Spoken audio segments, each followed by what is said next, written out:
De Catalogne, dominé par les indépendantistes, devrait voter une loi organisant un référendum d'autodétermination. Madrid qualifie ce scrutin de coup de force et prépare tout un arsenal juridique pour empêcher le vote.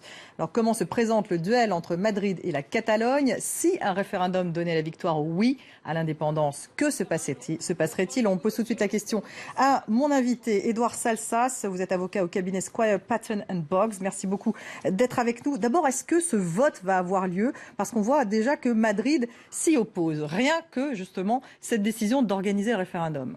Effectivement, la position de Madrid a été de s'opposer, une opposition frontale à une organisation d'un référendum.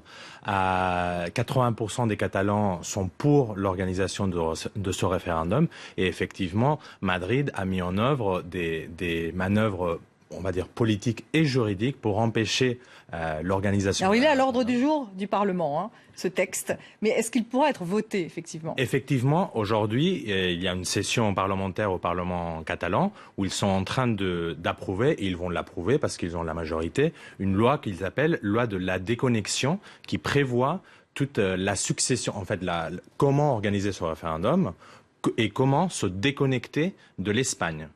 De façon assez importante, je pense, cette loi, qui va être prévisiblement approuvée par le Parlement catalan, prévoit que si, pour une raison quelconque, le 1er octobre, que c'est la date fixée pour le référendum, ou quand ce référendum aura lieu, pour une raison quelconque, on ne peut pas organiser ce référendum, le Parlement sera habilité à proclamer directement l'indépendance et organiser par la suite un référendum. Donc qu'est-ce que ça signifie au final? Que les séparatistes ont gagné face à Madrid aujourd'hui? Ce qui signifie, c'est que c'est très très important qu'il y ait le 1er octobre un vote pour que les citoyens, qui sont finalement ceux qui détiennent la souveraineté, se prononcent sur cette question qui a monopolisé le débat politique en Catalogne pendant les 10 dernières années. Ils sont sortis tous les ans par des millions se manifester pour revendiquer ce droit à décider. C'est très important que le 1er octobre, il y ait un vote. Mais Madrid doit donner son feu vert ou pas? Ou de toute façon, ce vote aura lieu? Tout dépend, pour les questions juridiques, effectivement, tout dépend du côté où vous vous placez. Effectivement, les indépendantistes, ils disent que l'Espagne, comme dans tout état de droit, il n'y a pas une prévision légale spécifique qui interdit l'organisation d'un référendum.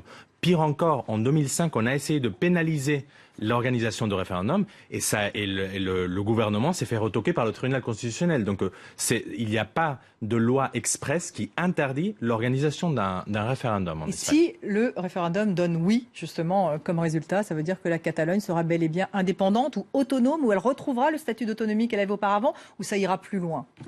En fait, cette loi de déconnexion, elle est assez poussée, on va dire. Elle prévoit la succession de l'État, donc elle prévoit la proclamation d'un État indépendant et la succession des administrations, des fonctionnaires. Et très important, je pense, pour les investisseurs étrangers, les contrats administratifs qui ont été conclus avec l'Espagne pour, par exemple, les travaux publics, des travaux en Catalogne. L'administration catalane, ce nouveau État catalan, se subroge dans la position contractuelle. Eh bien, ça sera en tout cas une sacrée aventure si ça se passe. Merci beaucoup, Édouard Salsas, d'avoir été avec nous. Avocat au cabinet Squire, Patton & Boggs. Je vais revenir, bien sûr, sur la principale information de cette édition, Irma, l'ouragan Irma de catégorie 5.